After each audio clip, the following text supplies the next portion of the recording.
তাহলে চলো শুরু করা যাক। তাহলে প্রথমেই তোমরা এখানে দেখো, বি নাম্বারটা দেখো, রিড অ্যাগেইন। প্যাসেজটি আবার পড়তে বলতেছে, right to write T for true or F for false. এখানে 6টি সেন্টেন্স দিছে, যেগুলো ট্রু নাকি ফলস সেটা তুমি টি এবং এফ দিয়ে প্রমাণ করবে। অর্থাৎ যেটা ট্রু হবে, অর্থাৎ যেটা সত্য হবে সেটার পাশে তুমি টি দিবে, এবং যেটা মিথ্যা অর্থাৎ ফলস হবে সেটার পাশে এফ দিবে। তাহলে চলো আমরা এখানে কোনটি ট্রু কোনটি ফলস যাচাই করি। তাহলে ফার্স্ট নাম্বার দেখো, সুলতান ওয়াজ ফ্রম নড়াইল। এখন ওয়াজ ফ্রম নড়াইল অর্থাৎ সুলতান নড়াইল থেকে এসেছে। চলো এটি আমরা প্যাসেজ থেকে দেখি। তাহলে এখানে তোমরা একটি লাইন দেখো, সুলতান ওয়াজ বর্ন ইন নড়াইল। তাহলে সুলতান নড়াইলে জন্মগ্রহণ করেছে, মানে সুলতান নড়াইল থেকে এসেছে। তাহলে এটা আমরা লিখতে পারি ট্রু লিখবো। তাহলে ফার্স্ট নাম্বার আমরা লিখবো টি। এটা টি কি লিখবো, আমরা টি লিখবো, ট্রু লিখবো এটা। এরপরে সুলতানস ফ্যামিলি আর রিচ, অর্থাৎ রিচ অর্থ আমরা জানি রিচ অর্থ ধনী। সুলতানস ফ্যামিলি আর রিচ মানে হচ্ছিল যে সুলতানদের পরিবার ধনী ধনী পরিবার ছিল একটি। তাহলে আমরা এখানে লাইন একটি লাইন দেখি আবার, his family didn't have a lot of money. অর্থাৎ তাদের পরিবার তেমন বেশি টাকা পয়সা ছিল না, অর্থাৎ তারা গরিব ছিল। তাহলে এই লাইনটিতে আমরা কি লিখবো, এই লাইনটিতে আমরা লিখবো ফলস। এটা কি ফলস, এটা কি ফলস হবে।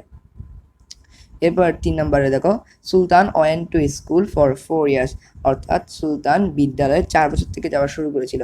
তাহলে এটি আমরা প্যাসেজে পেয়ে যাব। প্যাসেজে দেখো, Sultan went to school for 5 years, তাহলে এটা হবে ফলস। তাহলে এখানে আমরা কি লিখবো, এফ লিখবো। এরপর দেখো, অনলি সুলতান 4 নম্বর দেখো, সুলতান ডাইট in Jessore at a hospital. এটি আমরা আবার একটু প্যাসেজ চলে যাবো, আমরা বারবার প্যাসেজ আসতে হবে।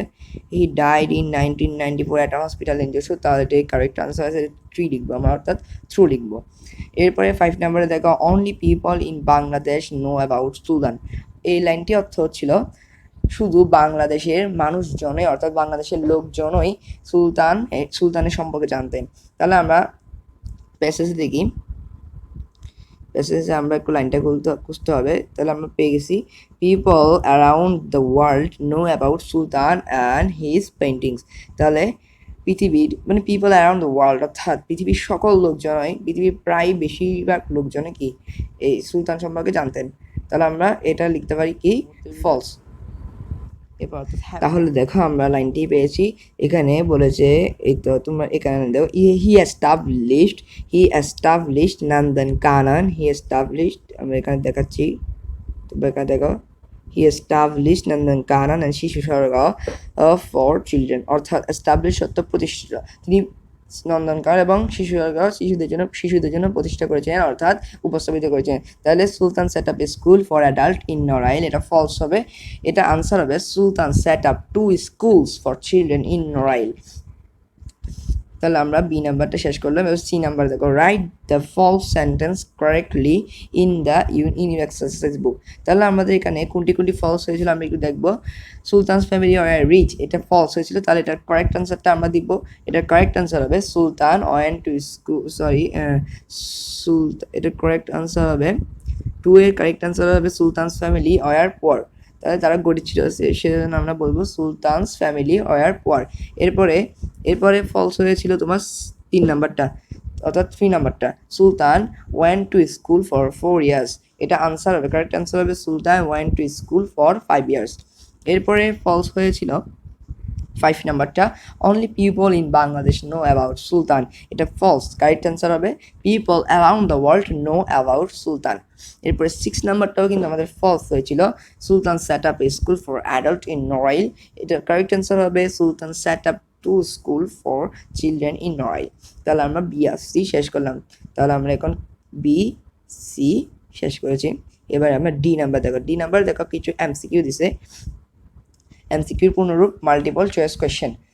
তার দেখো, হোয়েন ওয়াজ সুলতান বর্ন, অর্থাৎ সুলতান কখন জন্মগ্রহণ করে। তাহলে এখানে তোমাকে অপশন দিয়েছে, দেখো এখানে তোমরা অপশনগুলো দেখো। এ নাম্বার কে দিয়েছে, এ নাম্বার দিয়েছে ইন 1999, বি নাম্বার দিয়েছে 1938, C number in 1923, D number দিয়েছে ইন 1994। তাহলে আমরা চলে যাব রিডিং পড়াই। রিডিংয়ে দেখো সুলতান, তোমরা এখানে দেখো সুলতান was born in Narail in 1923। তাহলে 1923 হবে আনসার। 1923 আমাদের এখানে আছে এই 1923। এরপরে দেখো আমরা 2 নম্বরে কি বলেছে, what did Sultan do after he left school. এখানে এ নম্বর বলেছে he went to work with his father. He made a lot of money, he has stopped drawing, he became A fisherman. তাহলে কারেক্ট আনসার হবে কি he went to work with his father. এরপরে 3 নম্বর দেখো how long did Sultan stay at college. অর্থাৎ এখানে প্রশ্ন করেছে কতদিন পর্যন্ত সুলতান ওই কলেজে অর্থাৎ কলকাতা আর্ট কলেজে অবস্থান করেছিলেন। তার জন্য আমাদেরকে চলে যেতে হবে এর আগের লাইনে। তাহলে চলো আমরা আবার রিডিং পরে চলে যাই। তাহলে এখানে তোমরা যেই একটি লাইন দেখো, he stayed there for 3 years. কয় বছরের জন্য? 3 ইয়ার্স, অর্থাৎ 3 বছরের জন্য তিনি গিয়েছিলেন। তাহলে আমরা এখানে কারেক্ট আনসার দিব 3 years, for 3 years। সি নাম্বারটা ইজ কারেক্ট আনসার। এরপরে দেখো 4 নাম্বার দেখো, হোয়ার ইজ দ্য সুলতান মেলা হেল্ড। তাহলে অপশন দিয়েছে কলকাতা, যশোর, ঢাকা, নড়াইল। তাহলে এটার জন্য আমরা আবার রিডিং পড়ে চলে যাচ্ছি এবং এখানে তোমরা দেখো এই দেখো হ্যাঁ দেখো সুলতান মেলা। আচ্ছা দেখো every year there is a Sultan Mela in Narail. every year there is a Sultan Mela in Narail, অর্থাৎ নড়াইলে হচ্ছে। তাহলে আমাদের এখানে কারেক্ট আনসার হবে নড়াইল। তাহলে আমরা এখানে কি কারেক্ট আনসার পেলাম দেখো, আমি সবগুলো দাগিয়ে দিচ্ছি। when was Sultan born in 1923? What did Sultan do after he left school? He went to work with his father. How long did Sultan stay at college? For 3 years. Where is the Sultan Mela held? In Norail. তাহলে আমরা BCD শেষ করলাম। এরপরে ইটা pair work, জোড়ায় কাজ। Check your answer with a partner. তাহলে তোমার একটা পার্টনার সাথে যেগুলো তুমি প্রশ্নের আনসার দিয়েছো, অর্থাৎ ডি নাম্বার যেগুলো আনসার দিয়েছে সেগুলো তোমার আলোচনা করতে বলেছে। এটা আমার কাজ না, এটা তোমরা করে নিবে।